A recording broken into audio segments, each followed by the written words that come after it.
الحمد لأهله والصلاة على أهلها أما بعد.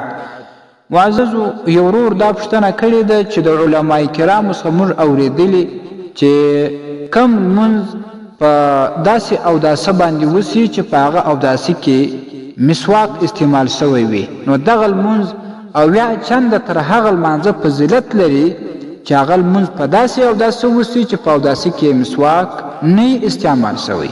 آیا دا خبره حقیقت لري کنه؟ معارف الاسلام اداره. الجواب بالله التوفیق. محترمه دا یقیني خبره ده او دا په صحیح حدیث باندې ثابته ده.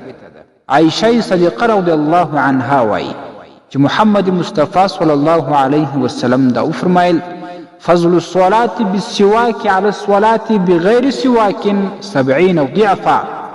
فضیلت ته هغه لمانځه چې هغه لمونځ د مسواک سره سوی وي، دا اویا چنده پر هغه لمانځه فضیلت لري چې هغه لمونځ بغیر د مسواک سوی.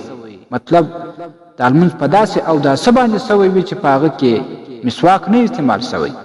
امام احمد رحمه الله په خپل مسند کې دا حدیث نقل کړی، او دا شان امام ابن خزیمه په خپل صحیح کې نقل کړی، او دا شان امام دمیاطی رحمه الله هم دا حدیث نقل کړی، او امام حاکم رحمه الله په المستدرک کې نقل کړی.